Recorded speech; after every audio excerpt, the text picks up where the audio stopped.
the summer before my senior year of college, and I am 3/4 of the way through a degree in psychology I absolutely do not want.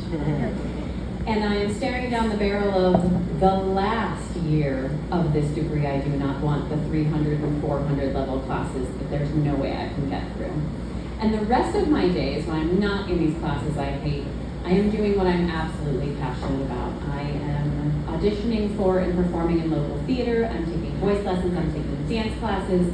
This is what I want to do with my life, but I don't think I'm good enough to study it in college. I audition for a show at the university and I get a leading role, and it starts to feel like there's enough validation for me to audition for a regional professional theater in that area in Cleveland, Ohio. And so my then boyfriend and I stand in line with 250 other people at an open call for our 1 minute to audition in front of this team.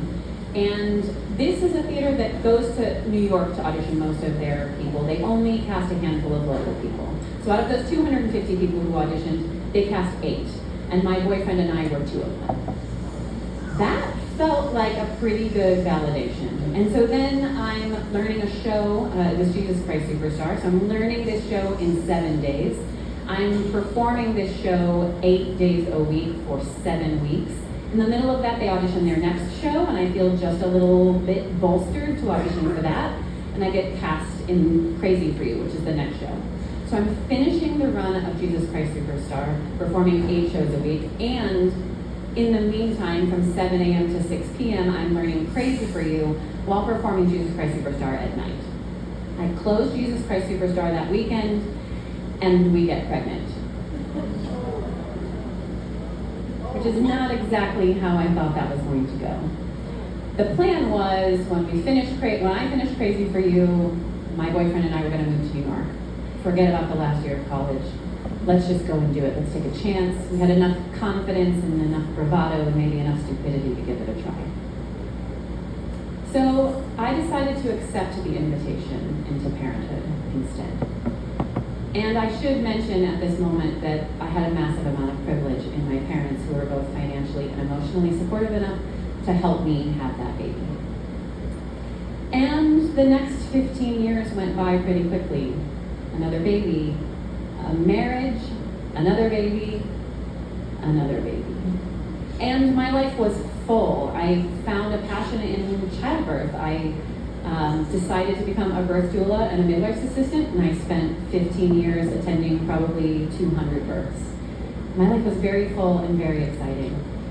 And then I was suddenly staring down the barrel of 40, and there was a reassessment that was happening in a lot of areas of my life.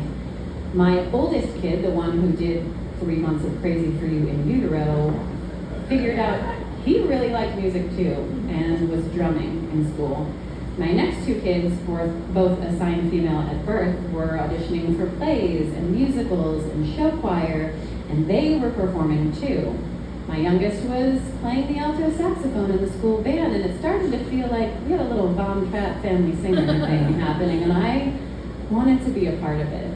So my 2 middle kids wanted somebody to help them with their auditions and their musical things, and so we looked for a voice teacher. We ended up finding somebody who had been in Chicago and just come back to Fort Wayne. And so we went and took a voice lesson with him, and it was such a great fit. And he was talking about putting together a theater company and a studio where you could study voice and dance and acting, all the things I had done back when I was in college. So one day, both kids were sick. And I thought, what if I don't cancel the voice lesson? What if I go? So I brought my book, which the last thing was in it. I played Maria in West Side Story. I was no longer in ingenue. We had to look at some new material. But I warmed up, and we sang through a couple songs, and the voice teacher looked at me and said, "You can sing." He said, our theater company has already set our season, and we're looking at Next to Normal. And there's a role for a mom in that show, and I think you should look at it because I think it would be a really great fit for you. We sang a little bit more. I thought about it. At the end of the lesson, he said, "We're going to get you back on stage." And so I signed up for his adult and teen musical theater class with my 2 middle kids, and we did a whole section on auditioning and preparing material, and at the end we had a mock audition, and that audition would get you the opportunity to perform in a featured role in the showcase at the end of the semester. And so I bargained with myself in the way that we do, like, okay, well, if I get this thing, maybe that means I'm good enough to audition for the show he was talking about. And so I auditioned and I felt really good about it. And the next week I came in and looked at the bulletin board and there's my name under All That Jazz from Chicago, which is a song I love to sing and is a dream role for me. So I take that little piece and I go, okay, I'm gonna work on Next to Normal, and did the ADHD hyperfocus artist thing where you don't think about anything else but that for a couple weeks. So I did that, and what felt really good and felt ready for the audition. And in the meantime, on one Sunday, the day after my brother-in-law's wedding, where I was drinking, I drew the short straw and had to take the kid down to voice lesson on this Sunday afternoon. And I didn't realize that the studio was all abuzz because they were auditioning the show before Next to Normal, Hair. And so I come in smelling like I probably belong in the 60s, waiting for this child to have their voice lesson, and my friend Bobby Joe and Billy Jocelyn are at the desk saying, "You're gonna audition, right? You're gonna audition for Hair." And I said, "Hair is about a bunch of college students protesting the Vietnam War, and I am 40 years old. I am not auditioning for Hair." And in the 30 minutes, they wore me down. And they said, "Oh, don't worry. There's an adult role. There's an older woman who plays all the different mom roles and all these little featured parts." And I thought, this might be smart. Low stakes audition, something I'm not super invested in, so that I feel more ready for Next to Normal. So the director comes out after the voice lesson and says, "If you don't have a song, there's this song somebody had on the printer," hands it to me. Of course I know it. So I go out to the car and I warm up and I sing through it and I go, all right, what do I have to lose? So I get the audition form and it says, "What role are you auditioning for?" And I write, "The token adult." And it says, "Are you willing to get naked on stage?"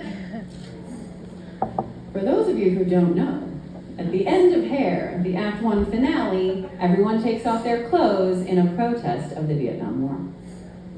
So I don't answer that question because obviously the token adult doesn't get naked during the show. So I go, I sing my song, I feel really good about it. The director says, "You have here you're auditioning for the token adult?" I said, "Yeah, like the mom, grown-up role, whatever." And he said, "Okay. Would you consider a principal role?" And this, my friends, was my finest acting moment in my whole life. Because I just sat there and said, "Sure," when really I was freaking out inside, right? It's all the validation I wanted, just all in one moment. So I go home, I get a call back for Sheila Franklin, which is the lead. I think her introduction says, "Sheila Franklin, second semester NYU." And the other role is Jeannie, who is this flowy, pregnant, hippie, free love woman. And I was like, oh, I could do that one. So I go home to have a conversation with my husband and I'm like, "Babe, I got a call back for a lead. Not only am I maybe good enough, but I'm good enough to even do roles that I thought were gone. I thought not performing all through my 20s and 30s, there's so many things I couldn't do, and maybe I'm good enough to do them again. Maybe I can start doing this again." He took a deep breath, and he looked at me with some combination of disdain and pity, and said, "Honey, it's too late for us. We gave it up. That was what we agreed on. We decided to have a family, and now it's all about our kids, about furthering their opportunities. Our time has passed." And I don't remember what I said to him, but I remember thinking, fuck you. Maybe your time has passed. Maybe you decided you died at 20, but I did not. And so I prepared for that audition, And I booked Sheila Franklin, ladies and gentlemen. And I worked out a lot, and I got naked on stage. And it was an incredibly liberating moment in my life.